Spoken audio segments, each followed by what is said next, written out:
Hello there and welcome back to some more Forza Top Gear laps. Today we are taking our first look at some of the last cars we have to run in this series. Random grab bag of cars here today, all sorts on display. We begin with the 2008 Lamborghini Raventon, 641 horsepower, 486 foot-pound torque, 4,068 pounds of weight. This is the heaviest car here today. It would be the most powerful car here today, however we do have some oddball cars to show you, a little bit more novelty spec, and one of those cars do beat this car out in terms of power. However, the Lamborghini Raventon, for those of you who don't know, what this essentially is a Lamborghini Murcielago LP640 with a different body designed to look like a B2 stealth bomber. Of course, there's nothing stealthy about this car when it's used in a road application. You almost certainly would see this thing coming and would remember it because there's only 20 in the world. And it actually looks kind of, these days, a lot like the Aventador. You can see a fair bit of the Aventador styling influence from this car. As far as it goes to drive, this is an older Lamborghini and they're all-wheel drive, and usually all-wheel drive Lamborghinis tend to go towards understeer in various amounts. This one is no exception. I do think it drives better than the Murcielago SV, which has more power. However, it does feel slightly heavier than the Murcielago SV. There's no getting around the fact this is a heavy car. Overall, I would probably recommend the Aventador if you are looking for a Lamborghini supercar, but the Raventon is not bad.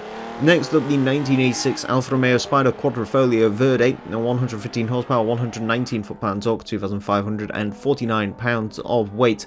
Well, this is the least powerful and the least torquey car here today, and while it may be that, it is probably one of the best looking cars here today. The Alfa Romeo Spider looks absolutely exquisite. This car had a ridiculously long production run, 28 years. This is the 1986 model. Personally, I prefer the way the 90s models look. For some reason they just make more sense to me. They had a sort of sleeker rear light design and they had the body coloured bumpers, but most people probably tend towards the 1960s models, and I mean this 86 model still looks great, so it doesn't really matter. These cars, I'm expecting this to be pretty good because it's an older Alfa Romeo. We saw with the Giulia TZ2 last time around, admittedly that was a lot higher PI, a lot less weight, more power. But despite not having all that much power, these older Alphas are usually pretty darn good to drive, and it has to be said the Spider is no exception. This is a great cruiser in its stock form. It's actually a decent amount of fun as well when you need it to be. You can just sort of throw it into the corners, it'll do pretty much what you ask. It's a great handling car. With upgrades, I'm sure this thing could be very, very quick indeed. Scarily fast actually, but even in its stock form, yeah, I think it's an absolutely terrific car to drive. Maybe I have a bit of a bias because these are Alfa Romeos, but yeah, these Alphas are just great driving cars. You can't really go wrong with a classic Alfa Romeo, at least in terms of Forza. I mean, real life, maybe. You'd probably be in as much trouble as you'd be with our next car. The 1995 BMW M5, 342 horsepower, 301 foot-pound torque, 3,772 pounds of weight. This is the E34 generation of the BMW M5. Kind of hard to believe. There was one M5 that we had not run, and in fact, aside from the newest model, which unfortunately is not in Forza Motorsport 7, we have now run every generation of the BMW M5. This was, of course, the car before the legendary E39 model. This was when the M5 still had a straight 6-engine, 3.8 litres in capacity, this one, as this is one of the later cars. So yeah, pretty interesting car all round. Not my favourite generation of M5, that will always be the E39, and then I guess whatever the one before the newest one is called, although the new one's kind of cool as well. I'm not much of a BMW person, if you can't tell, so these cars don't really do much for me. But 3,700 pounds of weight, 342 horsepower, those are pretty darn good figures, especially for this time period. I mean, German V8 Mercedes was making around 342 horsepower, if not less. As far as it goes to drive, it's okay. You can feel the weight, it definitely does feel heavy. And at slower speed corners there is a tendency to oversteer, but it's relatively easily combated. I'm not a huge fan of the way older BMWs drive. They do tend towards oversteer, which is not my preferred driving characteristic, but I'm sure it's some of your guys, and I'm sure you'll have a decent time with this car. Next up, the 1964 Chevrolet Impala Supersport. Snoop Dogg has invaded our track. 455 horsepower, 425 foot-pound torque, 3,877 pounds of weight. For whatever reason, this car in Forza I've never liked. I think this is its first time ever running at Top Gear laps. I just never pay attention to the Impala, which I'm not sure why, because I don't hate the way it looks. don't get me wrong, I do prefer the older Impalas, you know, the sort of 1959 Impala from, I'm trying to remember the film Cars.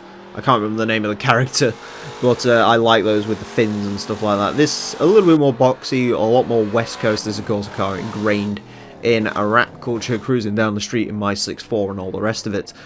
So, yeah, I don't know why I don't like this car as much as I don't, but I just always seem to overlook it. Maybe it's because it's Chevrolet. Anyways, as far as it goes to drive, well, I mean, look at it. You can probably tell just by looking at it, and just by the fact it's 1964 Chevrolet, pretty much how this is going to go.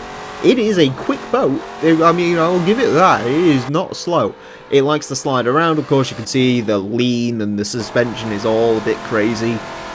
I guess it's not quite as bad as maybe you'd expect it to be in that regard, but yeah, there's no getting around the fact this is a big, old, heavy boat.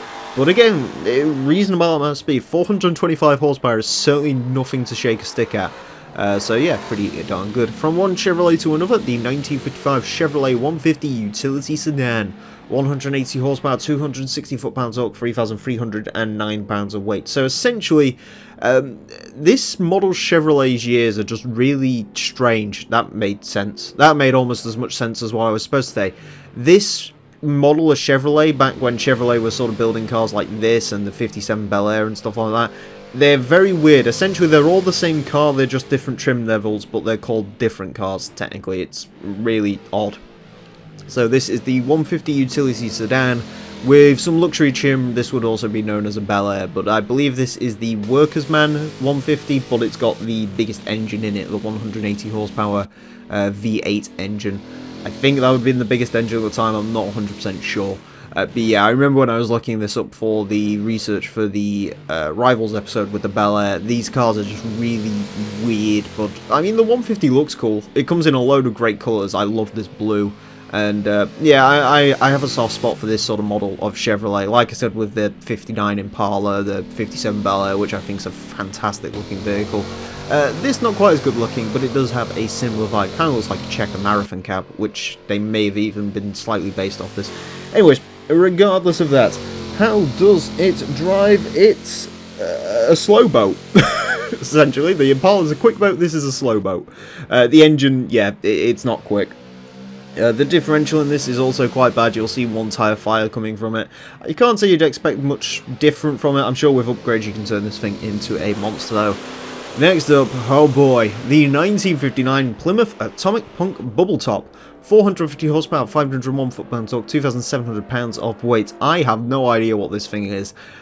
It's a chassis with a V8 engine strapped to it and a bubble on top of it. I'm sure some of you have been sort of waiting for this car to get run. It shoots flames, so I guess that's cool. This is out of the Barrett Jackson's car pack, probably the second most ridiculous car we've had around this track, right up there with the twin mill. I won't beat around the bush with this one, I know nothing about it, and what I do know about it now is that it is absolutely abysmal to drive. I mean, you can sort of look at it and gather the fact it's going to be abysmal. You can see how skinny the front tyres are. Yeah, that gives you a clue as to how much understeer is in this thing. It is painfully understeery. One of the most understeery cars I've ever driven in this game.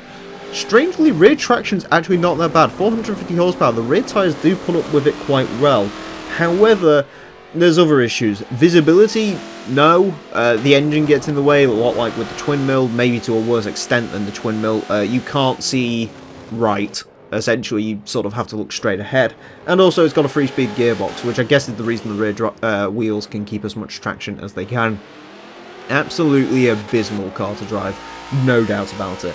Next up, it's the return of a Formula Drift car, the 2018 Ford Mustang RTR Formula Drift car, 1,000 horsepower, 757 foot-pounds torque, 3,100 pounds of weight.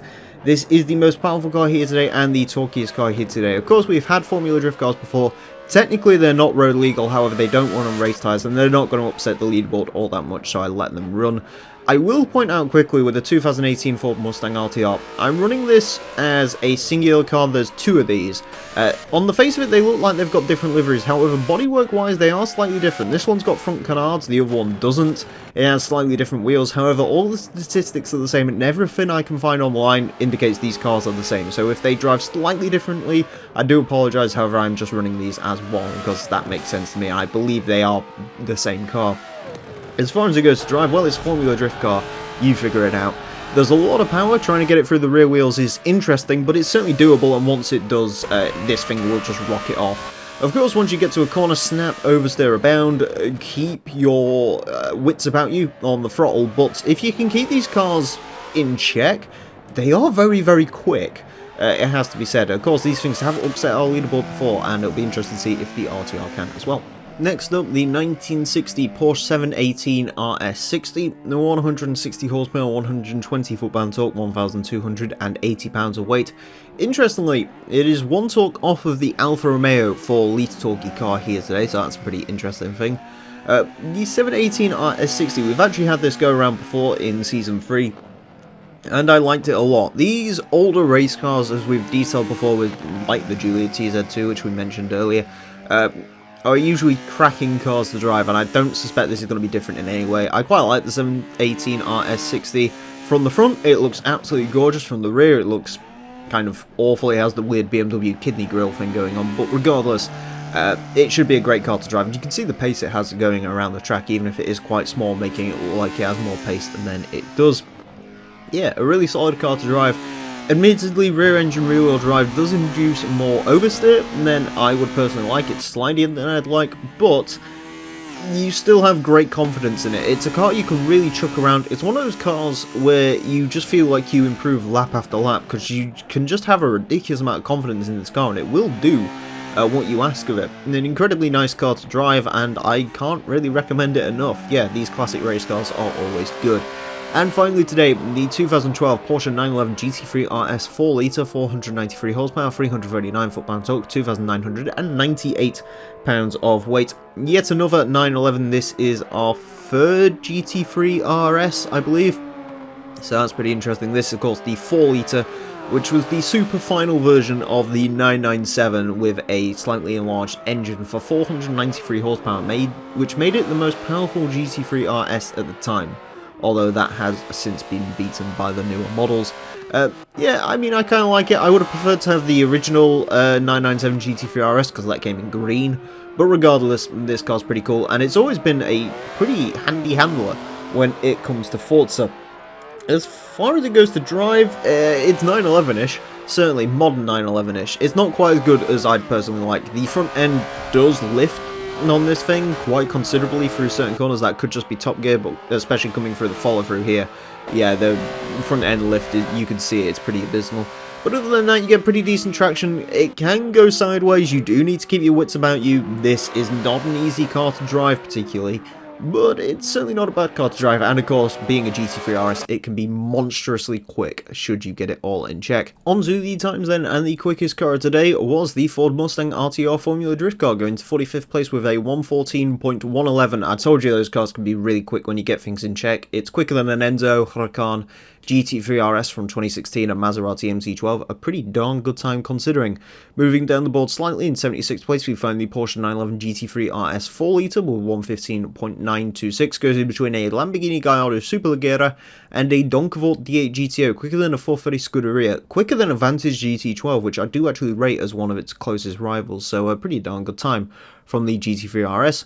In 87th place, we find the Lamborghini Raventon with a 1:16.763. Interestingly, it is about a second or so down on the Murcielago SV, which is interesting, but it doesn't do too bad. Beats out a Ferrari F50, Jaguar XJ220, a modern-day Audi R8 Coupe. In 159th place, we find the Porsche 718 RS60 with a 1:20.947. Beats out a Lotus Elise Sport 190, which is pretty apt considering they're kind of close cars in terms of the way they're built. Loses out slightly to a Mercedes-Benz W154, which is, I guess, a rival. In 169th place, nice, we find the Plymouth Atomic Punk Bubble Top with a 1:21.429, goes in between a Cadillac CTS-V sedan and an Audi RS4 Avant. I'm going to be perfectly honest, I was not expecting that car to be anywhere near that. It was running 122, 123s, and then one lap it managed to somehow make that happen. So, yeah, don't recommend that car. In 319th place, we find the BMW M5 with a 1:27.126. Interestingly, not that far off of a BMW 850 CSI, which would have been a much more expensive car at the time, so the M5 doing really pretty darn well, slightly quicker than a Buick Regal GNX as well. In 368th place, we find the Chevrolet Impala Supersport with a 128.752, around about where you'd maybe expect those cars to be, quicker than a Chevrolet Chevelle, which is actually newer, so that's kind of interesting, quicker than the Hemi Cuda convertible as well, only just though. Moving down once again, in 518th place we find the Alfa Romeo Spider Quadrifoglio Verde with a 138.049, goes in between an Opel Kadett and a Bugatti Type 35, pretty much where you'd expect it to be, slightly quicker than a Mazda Cosmos, Lotus Cortina, a decent enough time from that car. And finally today, in 530th place, we find the Chevrolet 150 Utility Sedan with a 140.126, goes in between a Mustang 2 King Cobra and a Mazda RX-3. It tells you a lot when a working man's utility sedan can almost beat a Mustang 2 King Cobra. That car is awful. Anyways, thank you all very much for watching this edition of Forza Top Gear Laps. Perhaps unsurprisingly, the next main episode of Top Gear Laps is going to feature the Last Cars Part 2, where we're going to be looking to wrap this series up, and then join us next time out for the final rivals as we take a look at a Chevrolet Resto mod versus a modern equivalent. So join us for that. Until then, farewell. You know the thing, the sorrow that my heart holds in, knowing just where my hopes and dreams are going. I'll only you pay. Got up in a wall that you are not part of. Eyes on the slit of your